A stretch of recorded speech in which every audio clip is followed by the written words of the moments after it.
I wanted him to get an update on the bills that we have sent to the governor, passed over the years by the district council, which is yet to get his assent. So I met the governor and I apprised him of the many bills that we have sent to the state government to be sent to the governor, which haven't been given his signature, and why there has been a delay. So I wanted to apprise him of that development. So I went and I met him.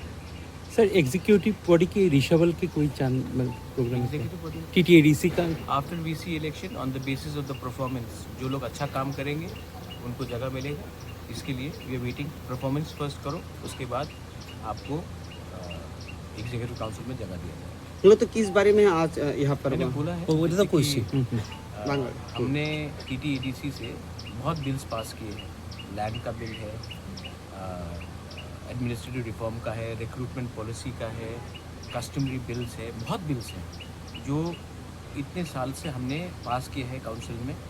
हम भी तो एक elected body है, लोगों ने हमें vote करके दिया है, तो हमने पास किया है और हमने ये बिल्स को हम भेजा है. लेकिन अभी तक ऑनरेबल राज्यपाल जी का इसमें सिग्नेचर नहीं मिला. इसके लिए हम इसको कानून नहीं बना सकते. तो उस इशू में मैंने गवर्नर साहब से बात किया है और चिट्ठी भी दिया है कि आप इसको प्लीज़ देखिए क्यों इतना डिले हो रहा है. ये अभी से डिले नहीं हो रहा है, बहुत सालों से हो रहा है. हमारे आने से पहले हो रहा है.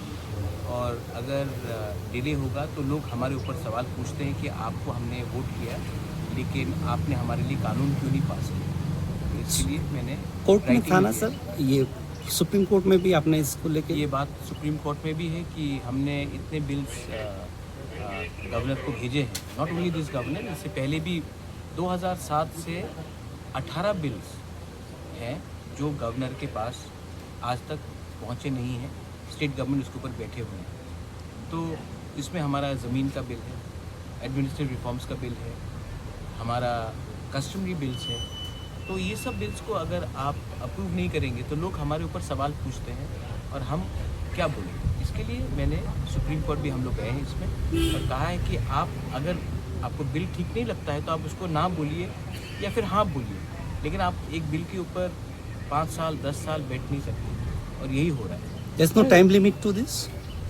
इन the case of Tamil Nadu, RN Ravi का जो इशू था, तो सुप्रीम कोर्ट ने कहा था कि 4 महीने से ज़्यादा गवर्नर कोई बिल के ऊपर नहीं बैठ सकता है. लेकिन त्रिपुरा के किस्से में हम लोग बिल डायरेक्टली गवर्नर को नहीं भेजते हैं, हम डायरेक्टली बिल भेजते हैं to the tribal welfare department जो नोडल एजेंसी है स्टेट गवर्नमेंट में. और स्टेट गवर्नमेंट तब ये बिल गवर्नर को भेजता है. जहाँ तक मेरा नॉलेज है कि स्टेट गवर्नमेंट को हमने बिल भेजा, स्टेट गवर्नमेंट ने वो बिल गवर्नर को भेजा ही नहीं. तो अगर गवर्नर के पास वो बिल नहीं आएगा तो गवर्नर कैसे साइन करेगा. इसके लिए मैंने गवर्नर को कहा कि गवर्नर के पास वो अथॉरिटी है कि वो स्टेट गवर्नमेंट से इंक्वायर करे कि इतने बिल्स अगर आपने भेजा है आपके पास तो आपने हमें क्यों नहीं उसको फॉरवर्ड किया.